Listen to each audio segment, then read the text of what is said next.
Korea Selatan bantu timnas Indonesia melawan Jepang di Stadion Utama Gelora Bung Karno, GBK, Jakarta, pada 15 November 2024. Saat ini Jepang berada di puncak klasemen grup C dengan 10 poin dari 3 kemenangan dan 1 hasil imbang. Skuad Garuda tergabung di grup C pada putaran ketiga kualifikasi Piala Dunia 2026 zona Asia, bersama Jepang, Arab Saudi, Bahrain, Cina, dan Australia. Usai melewati 4 pertandingan, anak asuh Shin Tae-yong mendapatkan 3 poin, hasil dari 3 kali seri dan sekali kalah. Saat ini, timnas Indonesia menempati urutan ke-5 klasemen sementara grup C kualifikasi Piala Dunia 2026 zona Asia. Pelatih timnas Indonesia, Shin Tae-yong mendapatkan bantuan dari Korea Selatan agar timnas Indonesia membuat malu Jepang dalam laga lanjutan kualifikasi Piala Dunia 2026. Pada laga ini, Shin Tae-yong tak hanya akan mendapatkan dukungan dari supporter timnas Indonesia, tapi juga dari Korea Selatan.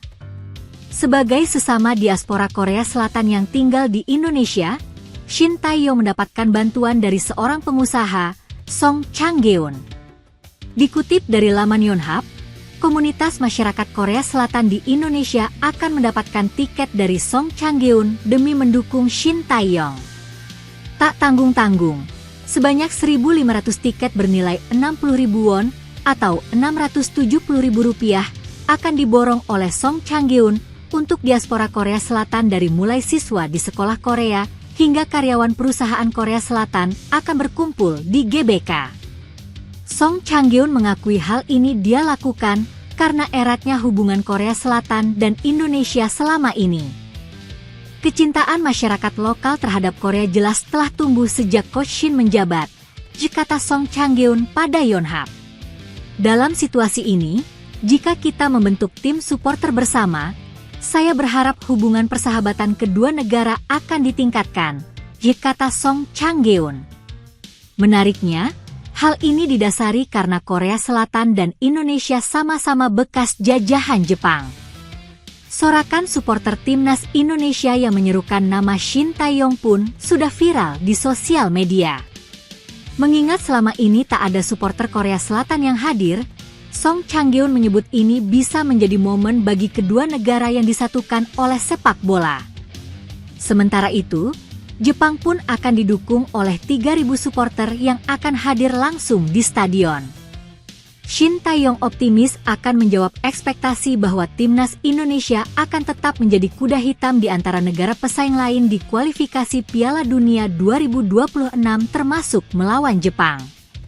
Meskipun timnas Indonesia rendah dalam hal kekuatan, jika kami mendapat dukungan yang sangat kuat dari Korea saat melawan Jepang, kami mungkin mendapatkan hasil yang tak terduga, kata Shin Tae-yong. Masyarakat India ngamuk melihat timnas Indonesia U17 dan Australia U17 ogah main menekan di 30 menit akhir pertandingan. Pasalnya masyarakat India merasa kedua tim sengaja tidak bermain menyerang untuk bermain aman lantaran kedua tim pun berhasil lolos ke Piala Asia U17 2025 dengan hasil 0-0 tersebut. Ya, ada yang aneh dalam pertandingan timnas Indonesia U17 versus Australia U17 di laga pamungkas grup G kualifikasi Piala Asia U17 2025. Dalam laga yang digelar di Abdullah Al Khalifa Stadium, Mishref, Kuwait pada Minggu 27 Oktober 2024 malam WIB, pasukan Australia U17 lebih banyak bermain umpan-umpan pendek di area sendiri. Hal itu seakan memperlihatkan tidak ada keinginan dari Australia U17 untuk mencetak gol dan mempertahankan skor 0-0 itu. Sebab hasil imbang sudah cukup untuk mengantarkan Australia U17 menjadi juara grup G dan lolos ke Piala Asia U17 Februari 25.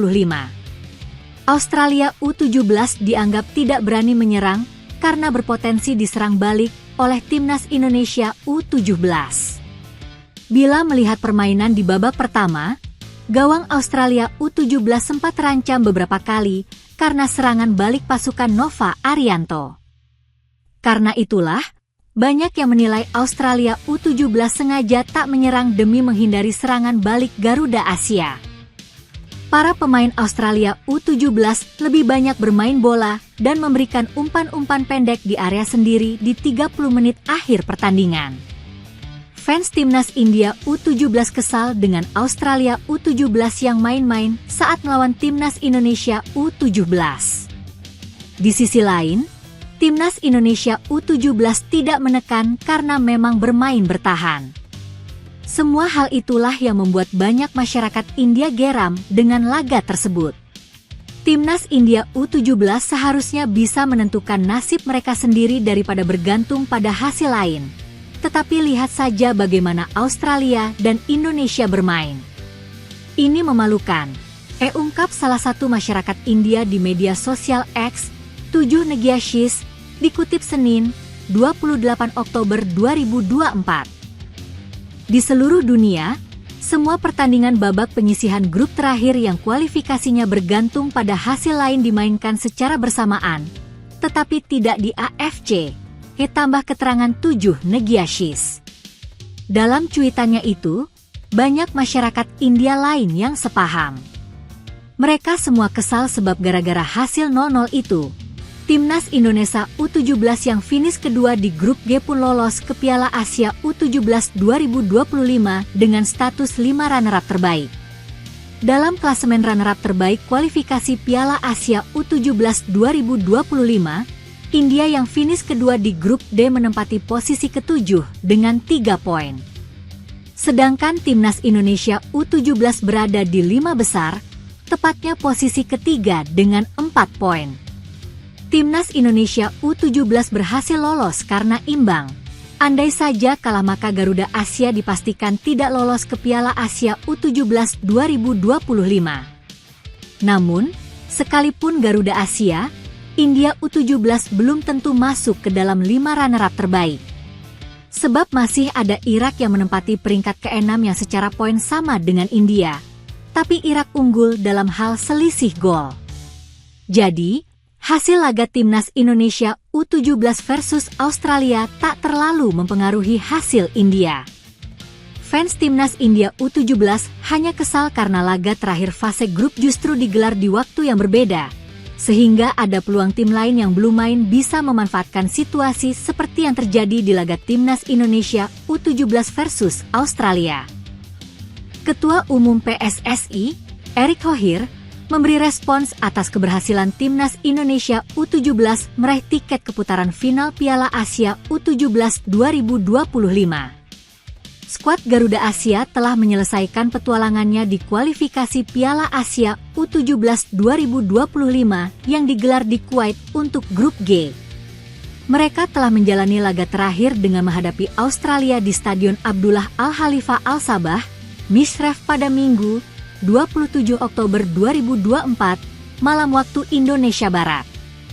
Pada 2 laga sebelumnya, timnas Indonesia U17 berhasil mengalahkan Kuwait dengan skor tipis 1-0 dan kemudian membantai Kepulauan Mariana Utara dengan skor telak 10-0. Teranyar, timnas Indonesia U17 bermain dengan skor imbang tanpa gol melawan Australia, meski dengan cara yang cukup aneh.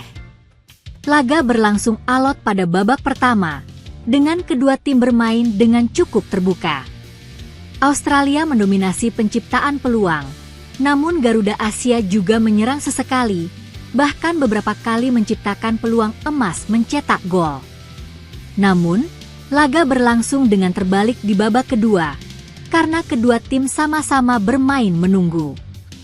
Timnas Indonesia U17 memutuskan untuk bertahan di daerah pertahanannya sendiri, selagi Australia menunggu Garuda Asia untuk keluar. Skor 0-0 tetap tidak berubah hingga akhir, dengan Australia hanya mengoper-oper bola di daerah pertahanannya sendiri hingga akhir. Meski begitu, timnas Indonesia U17 tetap lolos ke putaran final Piala Asia U17 2025 sebagai salah satu dari 5 tim peringkat kedua terbaik. Hal ini pun disyukuri oleh Erick Thohir selaku Ketua Umum PSSI, sebagaimana unggahannya di media sosial Instagram. Timnas Indonesia U17 berhasil lolos ke Piala Asia U17 2025 sekaligus menjaga harapan untuk bisa tampil di Piala Dunia U17, kata Erick Thohir di akun Instagramnya Erick Thohir pada Senin, 28 Oktober 2024, dini hari waktu Indonesia Barat. Timnas U17 akan bersaing untuk menjadi 8 tim terbaik di Piala Asia U17 untuk bisa tampil di Piala Dunia U17 bersama Qatar yang akan menjadi tuan rumah, tambah Erick. Putaran final Piala Asia U17 2025 sendiri akan digelar pada April 2025 mendatang, dengan Arab Saudi menjadi tuan rumahnya.